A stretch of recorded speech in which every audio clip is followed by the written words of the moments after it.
Hello everyone, आज हम करेंगे क्लास सेवन्थ की जो आपकी सोशल साइंस की बुक है उसका chapter from barter to money. So ये जो है आपका एक यूनिट टेस्ट है कि किस किस टाइप के आपके क्वेश्चन इसमें बन सकते हैं। सबसे पहले जैसे क्वेश्चन नंबर 1 to 5 आपके 1 1 मार्क्स के हैं, 6 to 8 2 मार्क्स है, and question number 9 to 11 3 marks each है, and question number 12 and 13 5 marks के हैं। सो इनका सोल्यूशन भी साथ में ही है, देख लेते हैं। The ancient Indian coins were called, तब इन्हें क्या बोला जाता था? So Karshapana. So the term Karshapana refers to the ancient Indian coin that were widely used in trade and commerce.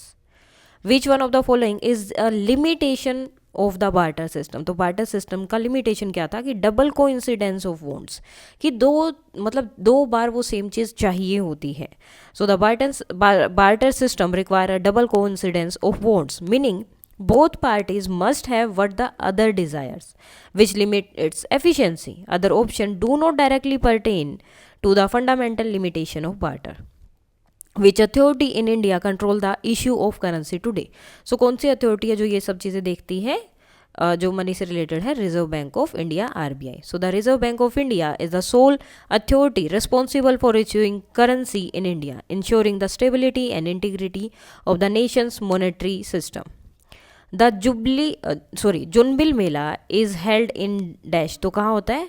Morigaon, district of Assam. So the Jonbeel Mela is a traditional fair held in Morigaon, district of Assam, so showcasing the rich cultural heritage and local traditions of the region. The symbol, जो rupees का symbol है, वो design by, किसने design किया था? Uday Kumar. So the rupees symbol representing the Indian rupees was designed by Uday Kumar, a professor at the Indian Institute of Technology, Bombay in 2010. Now 2 marks का question है, how does money address the issue of portability in trade? So money addresses the issue of portability in trade by being easily carried, easily इसको carry कर सकते हैं और transfer कर सकते हैं, unlike bulky goods, allowing for quick transaction without the need for bartering item, enabling individual to store values for future use, making it a convenient medium of exchange.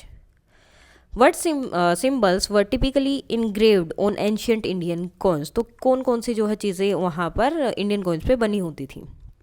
So ancient Indian coin featured a variety of symbol and modify on both sides. Motifs on both sides. These include nature motifs such as animal, trees and hills, images of king or queens, depiction of deities. So for instance, coin from the Chalukyas displays a vara क्या है? Image है avatar of Vishnu on one side and decorated 3-tiered parasol on the other. Next, why is money considered a standard of deferred payment? तो standard of deferred payment क्यों है ये? So money is considered a standard of deferred payment for several reasons. First, it allows individual to make purchases. वो जो है purchases कर सकते हैं नाउ एंड पे लेटर, अभी परचेज कर सकते हैं, बाद में पे कर सकते हैं. Facilitating transaction over time. Money serve as a common measure of value, enabling easy comparison of prices for goods and services. For example, if you want to buy a book worth I think 100 euro है but only have 50 euro, you might ask the shopkeeper to accept the remaining payment later की बाकी रुपए वो बाद में ले लेगा. This acceptance of money for future payment confirm its role as a standard for deferred payment. Now, how did the use of coinage enhance India's maritime trade? So the use of coinage significantly enhanced India's maritime trade in several ways. Standardization. Coins provide a consistent medium of exchange. So एक medium मिल गया था उनको जिसकी वजह से transaction simple हो गई और मोर एफिशिएंट थी. Wider acceptance. Coin issued by powerful ruler were accepted across various kingdoms. तो अलग अलग जगह पर उसको एक्सेप्ट किया जाता था. Facilitating trades beyond local borders. Trade evidence.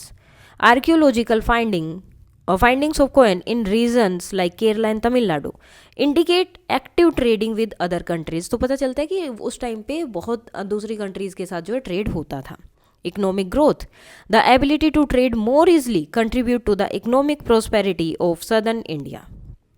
Now explain the socio-cultural significance of the Junbil Mela. So the Junbil Mela is a significant socio-cultural event in Assam, India, with deep historical roots. It serves various important functions.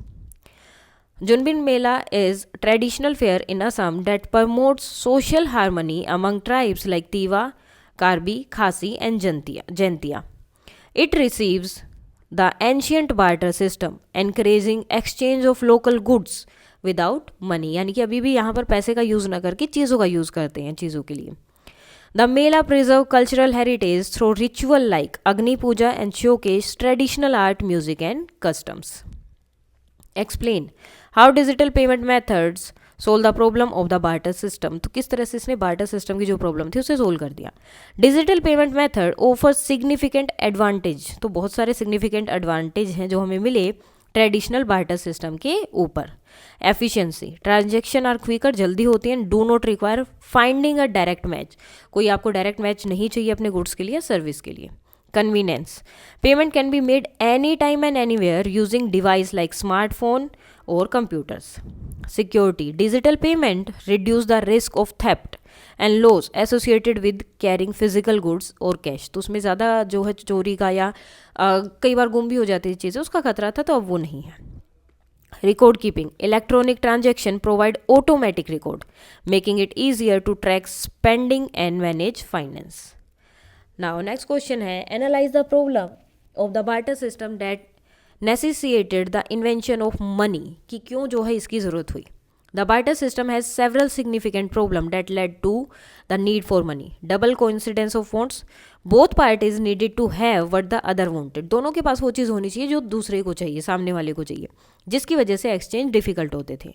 Lack of common measures, there was no standard way to value good, और complicate हो जाता था trade.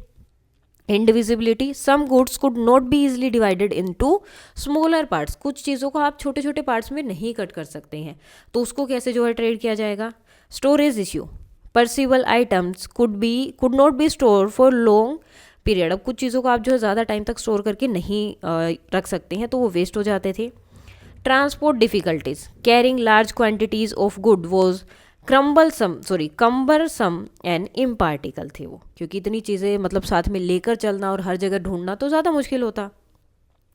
These limitation highlighted the need for a efficient medium of exchange. तो इन सारी चीज़ों से हुआ कि हमें कोई ऐसी चीज़ चाहिए जो एफिशिएंट हो, ultimately leading to the invention of money. Now evaluate the role of money's evolution in shaping India's trade and economy. The evolution of money has significantly influenced India's trade. तो इंडिया की trade को significantly influence किया and economy over the centuries. Here are the key point regarding its role. Barter limitation, before money the barter system was use. तो इसको use किया जाता था, जिसकी अपने लिमिटेशन से such as need for a double coincidence of want, this made trade cumbersome. तो थोड़ी सी प्रॉब्लम उसमें आती थी. Introduction of coin. Ancient Indian coins made for precious metal like gold and silver were introduced to facilitate easier transaction. तो इनका use किया जाता था ताकि ट्रांजेक्शन ईजी हो जाए. They were widely accepted across different kingdom. अलग अलग जगह पर अलग अलग किंगडम में इनको एक्सेप्ट किया जाता था. Trade expansion. The acceptance of coin from powerful ruler allowed for increased trade across region. अब अगर कोई पावरफुल रूलर अपना जो है कॉइन दे रहा है, तो वो बाहर देशों में भी जो है चलता था, यूज़ होता था, जिसकी वजह से इकोनॉमिक इंटरेक्शन और भी बढ़ा. Medium of exchange, over time money evolved from coins to paper currency and now included digital form, जो आजकल हम ये यूज़ करते हैं डिजिटल वाला, मेकिंग ट्रांजेक्शन मोर एफिशिएंट.